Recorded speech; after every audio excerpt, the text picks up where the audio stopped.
आज हम 12th class का लेक्चर देखेंगे। पिछली क्लास में हम लोगों ने 11th का लेक्चर देखा था, अल्टरनेट करके अभी लेक्चर आ रहा है। तो 12th क्लास का पिछला लेक्चर जो था उसमें आपने देखा था कि किसी क्लोज सरफेस के बाहर में अगर कोई चार्ज हो तो उस आउटसाइड चार्ज की वजह से कोई इलेक्ट्रिक फ्लक्स नहीं पास कर रहा था। याद है, क्लोज सरफेस के बाहर में अगर कोई चार्ज हो तो उस चार्ज के चलते क्लोज सरफेस से कोई फ्लक्स पास नहीं कर रहा। लेकिन आज हम गॉस लॉ, जो कि बहुत ही खास है, उसे देखने जा रहे हैं, जो बोर्ड के लिए बहुत इंपॉर्टेंट है और प्रॉब्लम बनाने के लिए बहुत इंपॉर्टेंट है। Gauss law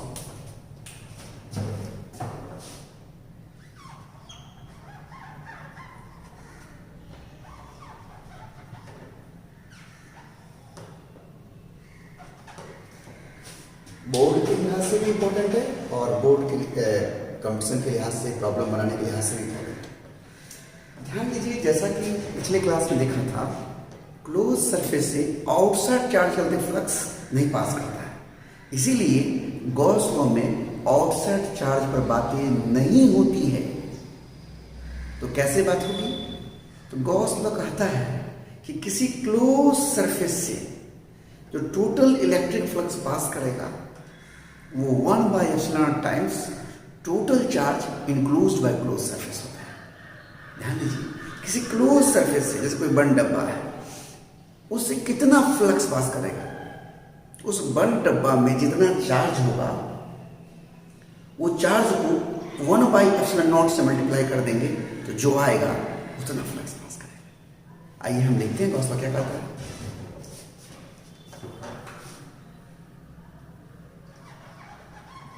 Gauss law states that total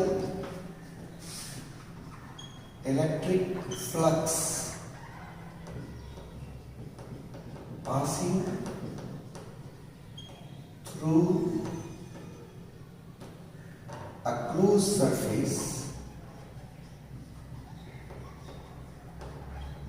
is equal to 1/ε0 times total charge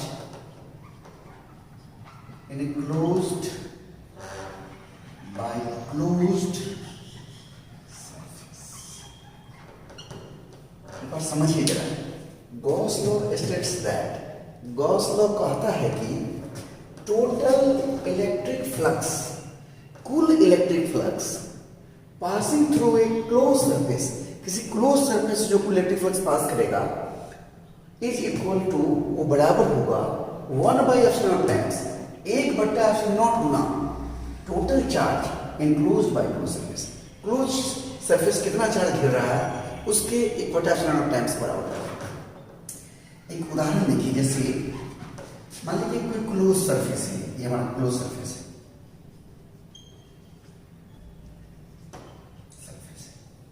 अब इसके अंदर चार्ज, ये हमारा Q1 है, यहाँ चार्ज Q2 है, यहाँ चार्ज हमारा Q3 है, नेगेटिव चार्ज -Q3, यहाँ पर हमारा Q4 है, प्लस Q4 है हमारा, यहाँ पर हमारा -Q5 है। तो इस क्लोज सरफेस कितना इलेक्ट्रिक फ्लक्स पास करेगा?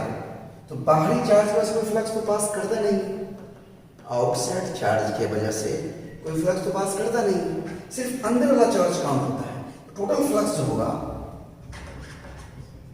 Total flux through given closed surface होगा 1/ε0 टाइम्स मतलब गुना, 1/ε0 टाइम्स मतलब गुना जितना चार्ज घेर रहा हो क्या क्या घेर रहा है, Q1 प्लस Q2 और ये माइनस Q3, ये कहता है लॉस। ये कैसे होगा इसको हम मैथमेटिकली प्रूफ करके दिखाते हैं, क्योंकि बोर्ड एग्जाम में मैथमेटिकल प्रूफ पूछता है।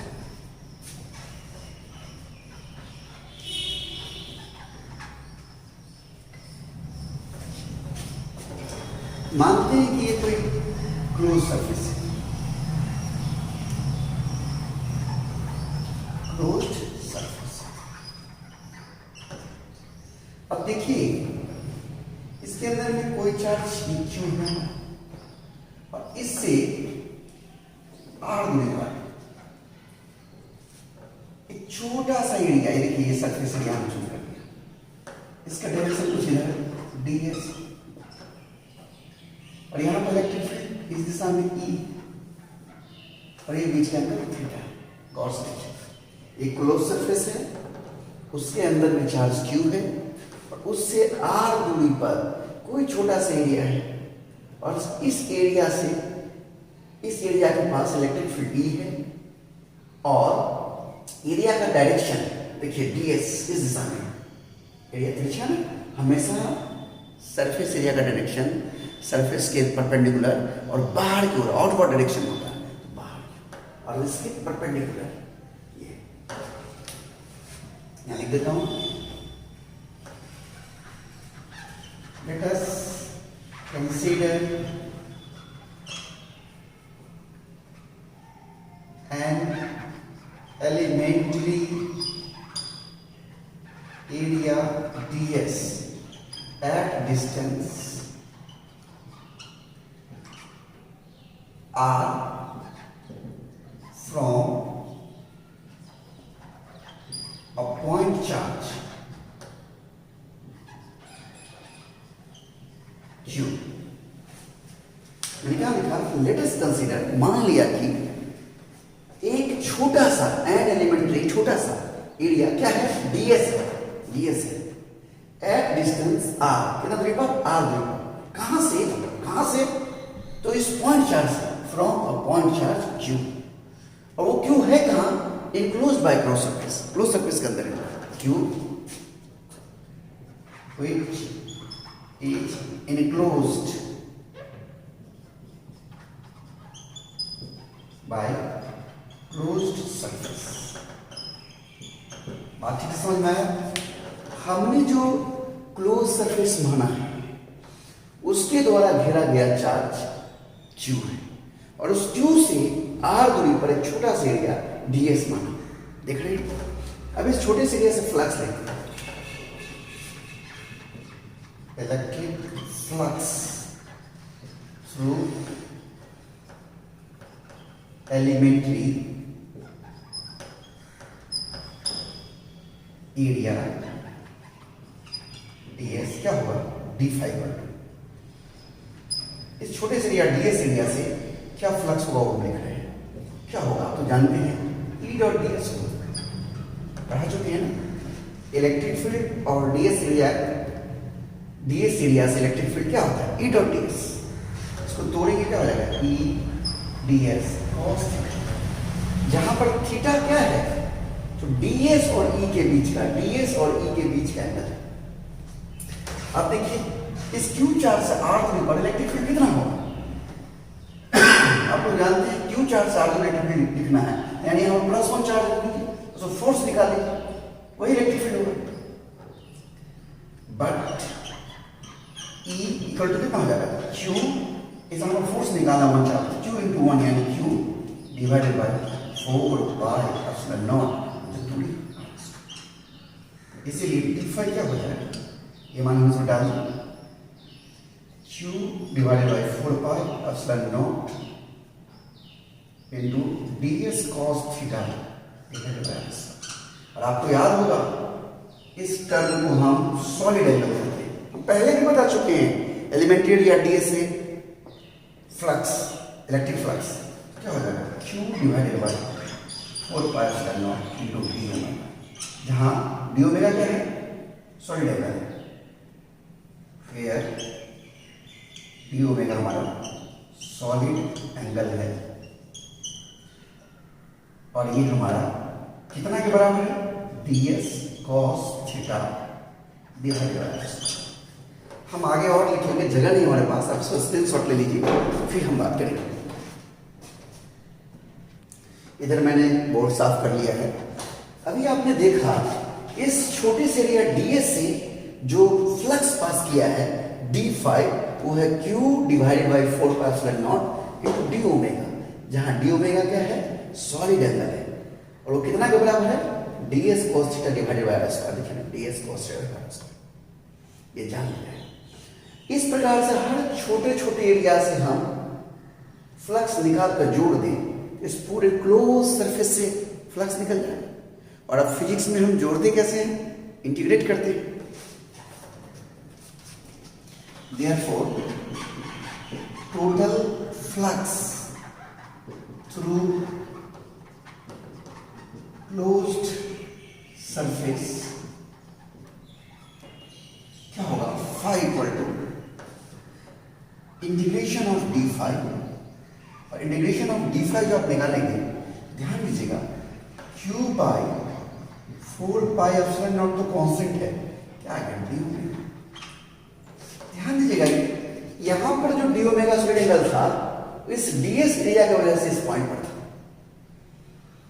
और अब इस ds पूरे एरिया के सॉलिड एंगल इस पॉइंट पर कितना होगा, तो यानी किसी क्लोज बॉडी के अंदर में सॉलिड एंगल, और हम आपको पढ़ा चुके हैं क्लोज बॉडी के अंदर में किसी पॉइंट पर सॉलिड एंगल 4 पाई होता है।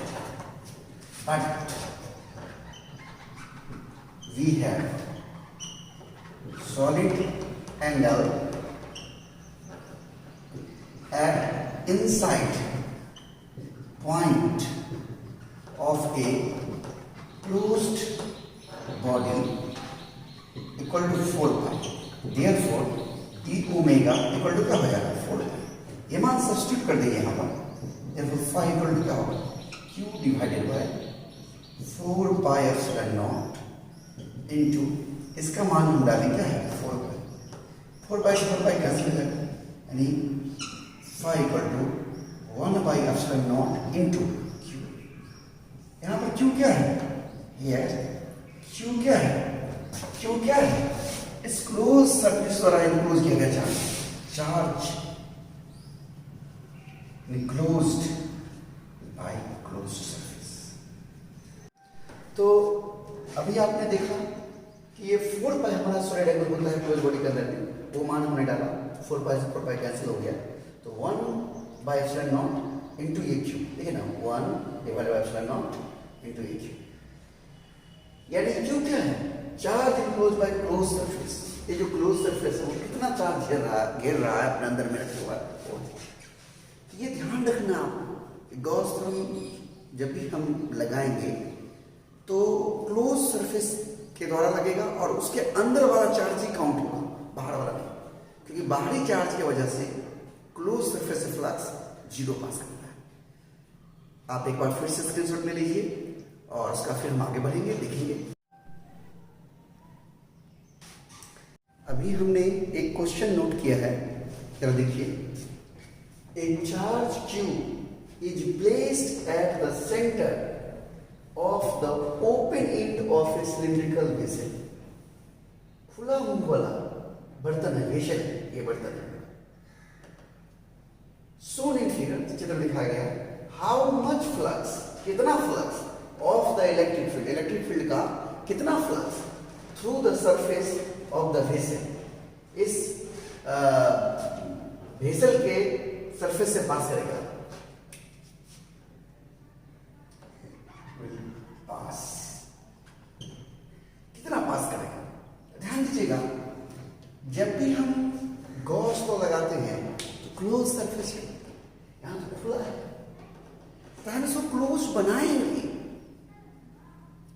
एक जगह सिमेट्रिकल दिखना चाहिए।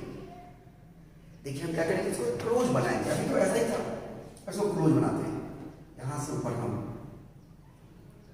ऐसा ही एक और बर्तन लगा दें, एक क्लोज हो गया।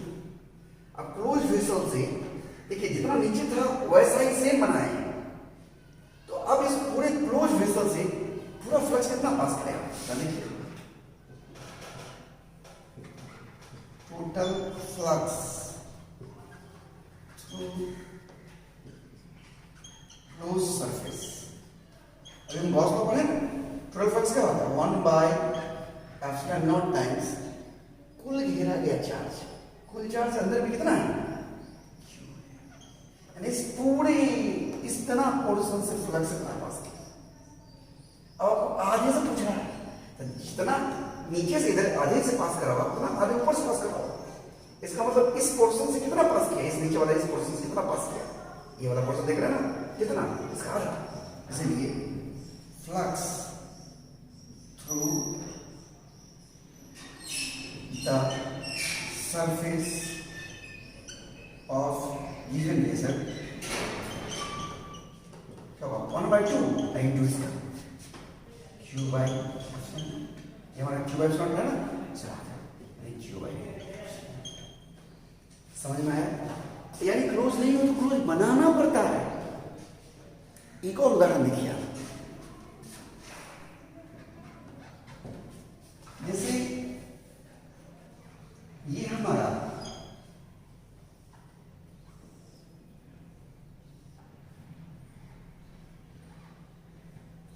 एक स्क्वायर प्लेट है, बोर्ड पर इस तरह से दिख रहा है, ये हमारा स्क्वायर प्लेट है।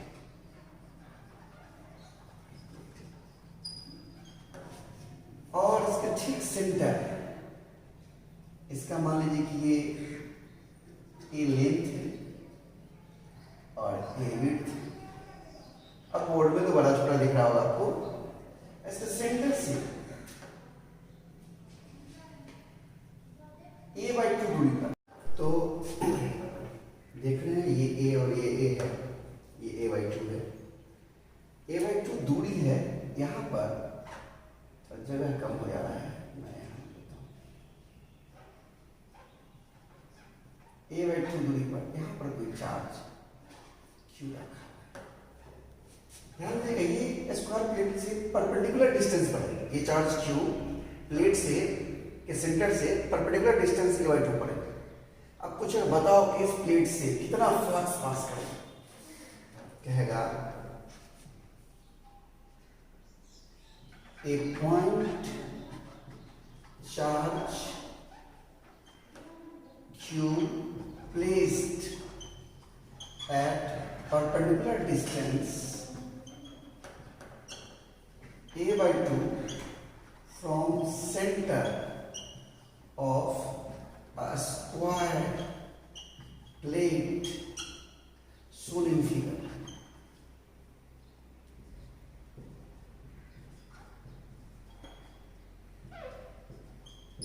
Then find the electric flux through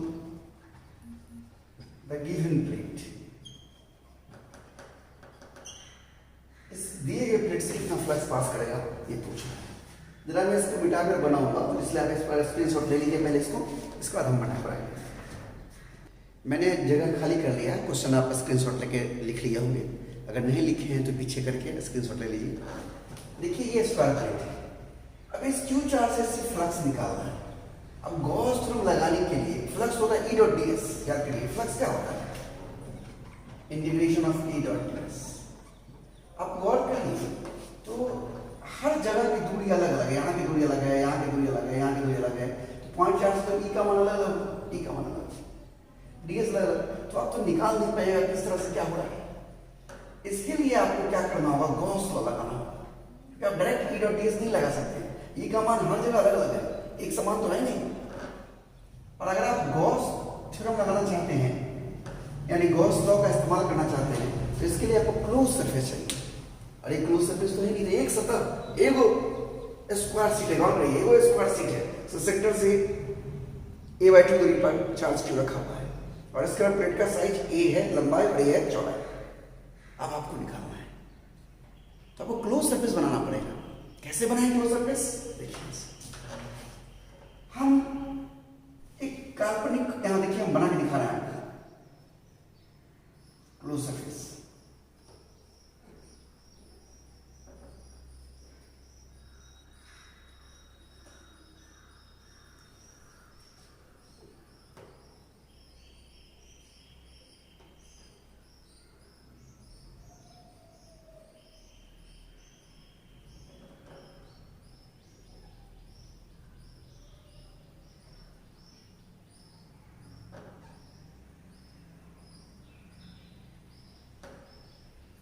देखिए एक क्यूब बना लिया है, उसके सेंटर पर चार्ज क्यू है।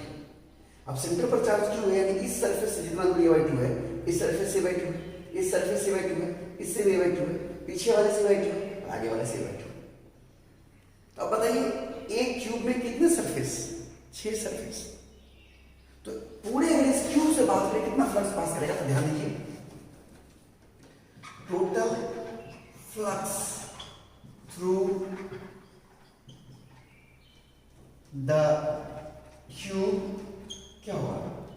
क्यूब एक क्लोज सरफेस है और गॉस लॉ कहता है कि क्लोज सरफेस से total electric flux 1/ε0 into total charge enclose by close surface. कुल चार्ज कितना घिर रहा है? क्यूब। ये हो गया। यानी इस क्यूब में कितने सरफेस है? 6 सरफेस है और 6 सरफेस से इतना फ्लक्स पास कर रहा है। तो एक सरफेस से क्या पास करेगा? लिखेंगे through 6 surfaces q by epsilon naught electric flux is passing। इसीलिए थ्रू वन सरफेस कितना हो जाएगा? 1/6 इंटू क्यू एप्सिलॉन। समझ में आ रहा है? यानी therefore flux through given square plate क्या हो गया हमारा? Q divided by 6। समझ में आया? ओके, नोट कर लीजिए। क्या किए हम? देखिए एक सरफेस निकालना था तो हमने क्लोज बनाया ऐसा ही और सबसे इक्वल डिस्टेंस रखा है by2 क्योंकि इसका लंबाई हमारा a होगा चारों तरफ से, और 6 सरफेस से पास कर रहा है कुल मिलाकर q by epsilon naught, तो एक सरफेस से q by epsilon naught divided by 6। पकड़ रहे हैं? ओके, इसके चलिए देखिए एक और क्वेश्चन देखिए। Find the electric flux through the surface shown in figure. ये भी एक स्क्वायर प्लेट है। देखिए मैं यहां बनाया हूं, ये भी एक स्क्वायर प्लेट है और इसके एक किनारे से परपेंडिकुलर डिस्टेंस a पर, देखिए इसका लंबाई ये है, चौड़ाई ये है, a पर एक चार्ज क्यू रखा है। अब पूछ रहा है बताइए कितना फ्लक्स पास कर रहा है इससे। क्वेश्चन समझे? मैं ऐसे दिखाता हूं, समझिए।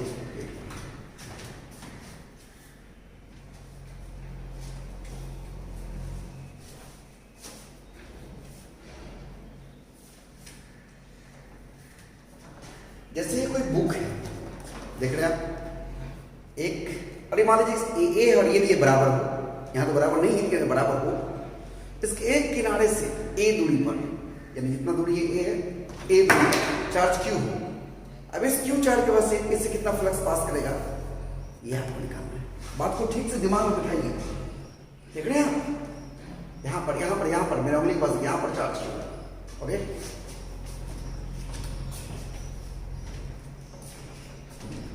अब देखिए यहां मेरी बात है, गॉस लॉ लगाने के लिए क्लोज सरफेस है, हम क्लोज सरफेस बनाएंगे। ये सोचना होगा, ये कल्पना करना होगा, ये इसका कोई तरीका ही नहीं है, आपको अपने दिमाग में सोचना होगा। यहां देखिए कैसा होगा।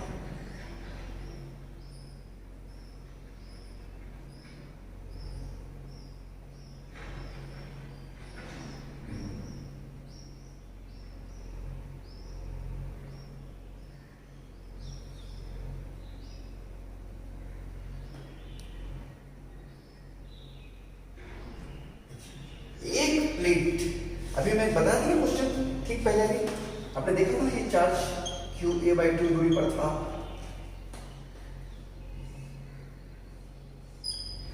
अभी देखा था ना, ये a था, एक a प्लेट के सेंटर से a/2 दूरी पर चार्ज क्यू था, तो हमने एक क्यूब कंप्लीट कर लिया था। यहां पर 2a लंबाई चौड़ाई वाला प्लेट के सेंटर से a दूरी पर, 2a है सेंटर से a दूरी पर, यहाँ a था तो a/2 उसका आधा, a का आधा a/2, यहाँ 2 है, 2 का आधा a दूरी पर। ये बिल्कुल सही है। सोचिए इस एक पूरे प्लेट से कितना फ्लक्स पास करता है। अभी मैंने बताया था इससे पहले वाले क्वेश्चन में q/6 तो बनाते हैं, लिखेंगे through one surface of cube by epsilon 6 epsilon naught electric flux is passing. Therefore through ये तो हमारा इस एक सरफेस का एक चौथाई भाग है, 1/4, थ्रू 1/4 सरफेस ऑफ क्यूब क्या होगा 1/4 इंटू क्यू बाई 6 यानी कितना हो जाएगा क्यू डिवाइड बाई 24 एप्सिलॉन। समझ रहे हैं, एंजॉय कर रहे हैं। स्क्रीनशॉट ले लीजिए आज यहीं तक। और क्वेश्चन जब भी पूछिए तो क्वेश्चन नंबर, बुक का नाम, पेज नंबर अवश्य पूछिए। Okay bye.